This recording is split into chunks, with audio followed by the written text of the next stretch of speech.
Saudara-saudara, kita duduk di majelis yang mulia ini untuk memperingati Isra wal Mi'raj baginda Nabi besar Muhammad SAW. Kita duduk di sini, kita tidak pernah memandang langsung wajahnya Nabi. Kita tidak pernah berjumpa langsung dengan Nabi. Kita tidak pernah duduk bersama-sama dengan Nabi. Untuk apa kita duduk di sini kalau bukan karena iman dan cintanya kita kepada Nabi Muhammad? Padahal kita nggak pernah berjumpa dengan Nabi, bertemu dengan Nabi nggak pernah, duduk bersama Nabi nggak pernah. Tapi kita beriman kepada Nabi Muhammad. Kita cinta kepada Nabi Muhammad. Kita umat yang dirindukan oleh Nabi, umat yang dicintai oleh Nabi. Rasulullah ketika beliau sedang duduk bersama para sahabat, Rasulullah berkata, wahai para sahabat, tahukah kalian golongan-golongan yang soleh? Tahukah kalian golongan-golongan yang mulia? Sahabat berkata, apakah para malaikat ya Rasulullah? Rasul berkata, bagaimana mungkin malaikat tidak mulia sedangkan mereka berada di sisi Allah? Ada lagi yang mulia. Apakah para nabi dan rasul? Bagaimana mungkin nabi dan rasul tidak mulia sedangkan Allah menurunkan wahyu untuk mereka? Ada lagi yang mulia. Apakah kami ya Rasulullah? Bagaimana mungkin kalian para sahabatku tidak mulia sedangkan aku berada di tengah-tengah kalian? Ada lagi yang mulia. Kata sahabat, Allah dan engkau yang lebih tahu ya Rasul. Rasulullah menundukkan kepala, Nabi Muhammad menundukkan kepala. Dari kedua pelupuk mata beliau mengeluarkan air mata, membasahi pipi beliau sampai ke janggutnya.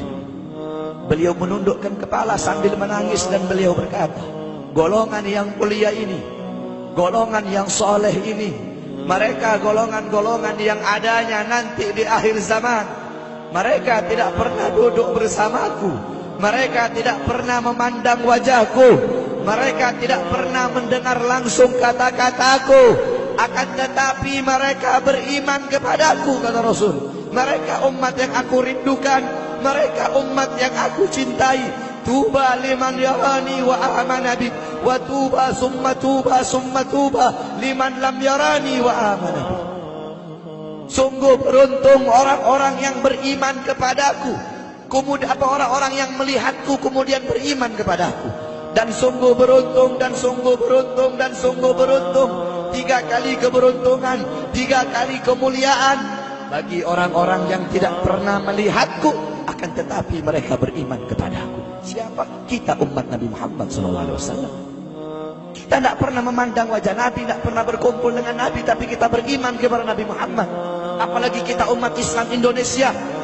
Umat Islam Indonesia, umat yang dicintai oleh Rasulullah As-Sayyid Al-Habib Muhammad bin Ali Al-Maliki. Ketika beliau berziarah ke makam Nabi Muhammad, dalam keadaan sadar, beliau berjumpa langsung dengan Nabi Muhammad. Di belakang Nabi Muhammad ada ribuan orang. Habib Muhammad pun bertanya, ya Rasulullah, siapa yang ada di belakangmu ini ya Rasulullah? Ribuan orang ini, ribuan golongan ini, siapa ya Rasulullah? Rasulullah berkata, ini mereka yang ada di belakangku. Mereka adalah umat Islam yang aku cintai.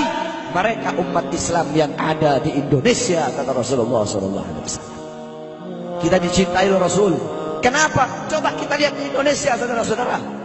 Kalau bulan Maulud, kalau bulan Rabiul Awal, di kampung-kampung, di musola-musola, setiap masjid, setiap langgar, setiap pesantren, setiap RT, setiap RW, pasti bikin maulid Nabi Muhammad.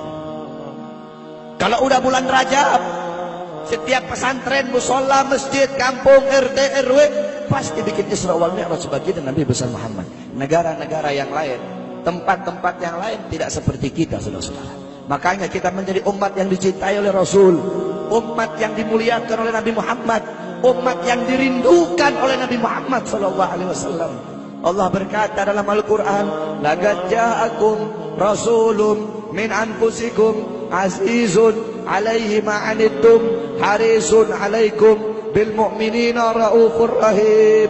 Hei sekalian umat manusia, yang kaya, yang muda, yang tua, yang muda, yang kaya, yang miskin, mulai pejabat sampai rakyat, ulama sampai umat. Hei sekalian umat manusia, laqad ja'akum, telah sampai kepada kalian, telah datang kepada kalian rasulun, utusan Allah, min anfusikum, dari golongan kalian manusia, azizun alaihi ma anittum, sungguh berat baginya penderitaan yang kau alami, sungguh berat baginya kesusahan yang kau alami.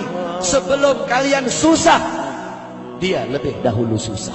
Sebelum kalian menderita, dia lebih dahulu menderita. Sebelum kalian menangis, dia lebih dahulu menangis. Sebelum kalian berdarah, dia lebih dahulu berdarah. Azizun alaihi ma antum, harisun alaikum, dia menjaga kalian, menjaga akidah kalian, keyakinan kalian, tauhid kalian, syariat kalian, sholat kalian, agar kalian tidak menyimpang, agar kalian tidak tersesat, agar kalian tetap berada di jalannya Allah. Bil mu'minina raufur rahim, kepada orang-orang yang beriman beliau sangat cinta, beliau sangat sayang, beliau mencintaimu sebelum engkau mencintainya, beliau merindukanmu sebelum engkau merindukannya. Siapa beliau? Siapa dia? Dia adalah seorang manusia yang mengorbankan jiwanya, mengorbankan nyawanya, mengorbankan darah dan hartanya demi kita sebagai umat. Beliau kepanasan, kedinginan, 3 hari 3 malam makan, mengganjal perutnya dengan sebongkah batu. Perut suci beliau berbunyi. Kelaparan bukan untuk dirinya, kelaparan bukan untuk anak cucunya, kelaparan demi kita sebagai umat. Beliau seorang manusia yang pipinya pernah tertusuk duri sampai tembus ke sebelah demi kita sebagai umat. Beliau seorang manusia yang pernah wajah beliau dilempari kotoran demi kita sebagai umat. Lupakah kalian dengan air mata beliau yang menetes setiap malam demi kalian? Lupakah kalian darah suci beliau yang menetes ketika berada di kota Taif, dilempari batu demi kalian? Ketika beliau pergi ke kota Taif, dahi beliau dilempar batu, darah ke beliau keluar. Ketika darah itu jatuh, ditampung darah beliau, ditampung darahnya. Sahabat berkata, ya Rasul, kenapa kau tampung darahmu ya Rasul? Rasul berkata, andaikan darahku jatuh di atas tanah Taif, penduduk kota Taif akan ditenggelamkan oleh bumi, sedangkan mereka adalah umatku. Luar biasa kasih sayang Nabi kepada kalian. Tetapi kita sebagai umat tidak tahu diri. Kita sebagai umat merusak sunnahnya. Kita sebagai umat melanggar ajarannya. Kita sebagai umat semakin hari semakin jauh darinya, meninggalkan pakaiannya, meninggalkan ajarannya, meninggalkan sunnahnya, meninggalkan kepribadiannya, meninggalkan akhlaknya, meninggalkan Al-Qur'annya. Rasulullah sallallahu alaihi wasallam yang dimana qala Sayyidina Ali karamallahu wajha, inna Rasulullah fi akhir nafsi harragat syafataihi marratain fa'algaitu sam'i fasami'tuhu yaqul ummati ummati faqubida Rasulullah sallallahu alaihi wasallam wa qala law kanat ad-dunya tadumu li wahidin la kana Rasulullah sallallahu alaihi wasallam fiha mukhallada. Dari Sayyidina Ali karamallahu wajha, ketika akhir-akhir detik-detik kematiannya Rasulullah, beliau mendengar, beliau melihat dari bibir Rasulullah bergerak dengan 2 kali gerakan. Beliau mendekatkan telinganya, mendekatkan pendengarannya, dan beliau mendengar Rasulullah berkata, ummati, ummati. Fagubidar Rasul, meninggal Rasulullah SAW. Ketika nyawa Rasulullah akan dicabut, Rasulullah berkata kepada Jibril, wahai Jibril, aku belum puas meninggalkan umat. Aku tidak mau meninggalkan mereka dalam keadaan belum diberi jaminan oleh Allah. Wahai Jibril, sampaikan kepada Allah, aku tidak minta jaminan untuk diriku, aku tidak minta jaminan untuk keluargaku, aku minta jaminan untuk umatku. Wahai Jibril, sampaikan kepada Allah. Jibril pun pergi kepada Allah. Jibril pun berkata, ya Allah, kekasihmu Muhammad meminta jaminan untuk umatnya. Allah bilang, wahai Jibril, katakan kepada Muhammad, aku tidak akan menghinakan umat Muhammad. Basyirhu fa innahu awwalu nasin kharijum minal ardi idza bu'isu. Kemudian beliau ditarik lagi nyawa beliau. Beliau berkata, Ya Khalil Israel, wahai kekasihku Israel, apakah seperti ini rasa sakit ketika dicabut nyawa? Israel berkata, iya ya Rasulullah, seperti inilah rasa sakit ketika dicabut nyawa ya Rasulullah. Ya Allah, biar aku menanggung sakratul maut seluruh umat. Ya Allah, mereka tidak akan kuat, mereka tidak akan sanggup. Aku nabi mereka, aku pemimpin mereka. Biar aku menanggung beban penderitaan sakratul maut mereka ya Allah. Biar aku menanggung sakratul maut umatku ya Allah. Di mana kita sebagai umat? Apa yang telah kita lakukan untuk Nabi Muhammad? Nabi berkorban untuk kita di saat detik-detik terakhir nafasnya, tidak memikirkan rasa sakitnya, tidak memikirkan pedihnya, tidak memikirkan beratnya. Beliau memikirkan nasib kita sebagai umat. Kelak di yaumil qiyamah, ketika para nabi dan para rasul berkata, nafsi nafsi, nafsi nafsi, diriku sendiri, jiwaku sendiri, aku urus urusanku sendiri, aku tidak bisa tolong kalian.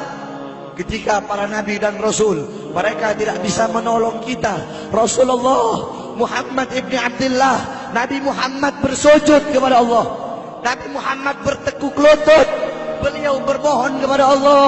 Beliau berkata, ya Allah, aku tidak minta pengampunan untuk diriku, wala Fatimah, wala Hamzah. Aku tidak minta pengampunan untuk Fatimah, aku tidak minta pengampunan untuk Hamzah. Aku cuma minta pengampunan untuk umatku ya Allah, untuk umatku ya Allah. Rasulullah tidak meminta pengampunan untuk dirinya, tidak meminta pengampunan untuk anaknya, tidak meminta pengampunan untuk paman bibinya, tidak meminta pengampunan untuk keluarga atau anak cucunya, tetapi beliau meminta pengampunan untuk kalian sebagai umat. Karena begitu cintanya beliau kepada umat, karena begitu sayangnya beliau kepada umat, sampai-sampai beliau berkata, lau yushaku ahadukum li syaukatin fi rijlih la ajidu ala ma'a fi qalbi. Andaikan kalian, salah satu dari kalian kakinya tertusuk duri, andaikan salah satu dari kita yang duduk di sini kaki kita ada yang terkena duri, pasti kita merasakan sakit. Apa kata Rasul? Maka aku tidak merasakan apa yang kalian rasakan, kecuali yang aku rasakan, sampai dalam hati aku rasakan rasa sakit kalian. Ya, bagaimana cintanya Rasul kepada kita? Apa yang sudah kita lakukan untuk Nabi? Sudahkah kita mengorbankan kedua mata kita untuk memandang hal-hal yang disukai oleh Nabi? Sudahkah mengorbankan kedua tangan kita memberi makan golongan-golongan yang dicintai oleh Nabi? Mengorbankan lidah kita untuk mendakwahkan, mensuarakan ajaran syiar Nabi? Sudahkah mengorbankan kedua kaki kita melangkah ke tempat-tempat yang diridhoi oleh Nabi? Kita masih belum bisa balas jasa Nabi, dan tidak akan pernah bisa membalas jasa Nabi Muhammad. Jangankan kita duduk di sini berjam-jam, walaupun kita duduk di sini sampai pagi kita duduk, seumur hidup kita duduk di sini, masih belum bisa membalas jasa Nabi Muhammad. Sekalipun kita merangkak, engkau merangkak dari rumahmu menuju makam Nabi, merangkak bukan dengan kaki, merangkak bukan dengan mata, bukan dengan tangan. Walaupun kalian merangkak dengan kedua mata dari rumah kalian menuju makam Nabi, itu masih belum bisa membalas jasa-jasa Nabi Muhammad sallallahu alaihi wasallam. Kita tidak bisa membalas jasa-jasa Nabi Muhammad. Kecintaan kita tidak ada apa-apanya. Apakah kecintaan kita lebih besar daripada kecintaan seorang anak kecil yang ada di zaman Syekh Abdurrahman Ad-Dibai? Di zaman Syekh Abdurrahman Ad-Dibai, pengarang Maulid Diba, ketika beliau ingin berziarah ke makamnya Rasul, ketika beliau ingin ziarah ke makamnya Nabi, ada satu orang anak kecil ingin ikut berziarah. Maka kata rombongan, hai anak kecil, engkau tidak boleh ikut. Ini perjalanan memakan waktu berhari-hari, bisa 4 hari, 5 hari, bahkan sampai 1 minggu. Kau tidak boleh ikut. Pergi anak kecil tersebut. Pergilah rombongan Syekh Abdurrahman Ad-Dibai untuk ziarah ke makamnya Nabi. Tanpa sepengetahuan rombongan, ternyata anak kecil tersebut bergelantungan di bawah kereta kuda Syekh Abdurrahman Ad-Dibai. Anak kecil itu bergelantungan. Dia sampai berhari-hari gak makan, gak minum, gak tidur. Hanya apa? Hanya ingin pergi ziarah ke makam Nabi. Saking cintanya kepada Nabi Muhammad. Dia sembunyi-sembunyi bergelantungan di bawah kereta. Gak makan, gak minum, gak tidur berhari-hari.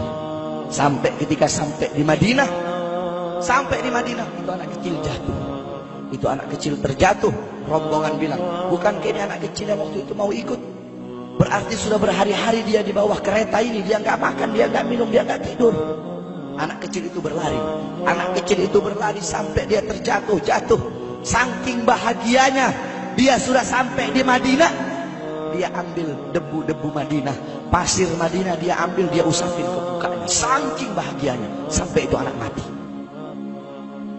Anak kecil tersebut mati membawa kecintaannya kepada Nabi Muhammad. Anak kecil itu mati, gak makan berhari-hari, gak tidur, gak minum, hanya ingin ziarah ke makam Nabi Muhammad. Padahal anak kecil itu tidak pernah memandang Nabi, tidak pernah berkumpul dengan Nabi, tapi kecintaannya luar biasa kepada Rasulullah. Akhirnya anak itu dimakamkan oleh Syekh Abdurrahman Ad-Dibai di Madinah. Anak kecil itu dimakamkan di Madinah. Nah, setiap tahun Syekh Abdurrahman Ad-Dibai ziarah ke makamnya Nabi, pasti ziarah ke makam itu anak kecil. Yang anehnya, setiap Syekh Abdurrahman Ad-Dibai ziarah, makam anak kecil tersebut, kubur anak kecil tersebut bergeser dengan sendirinya mendekati makam Nabi Muhammad SAW. Sampai sekarang makam anak kecil itu ada di samping Masjid Nabawi. Saking cintanya anak kecil tersebut kepada Rasulullah SAW. Kecintaannya kita tidak ada apa-apanya.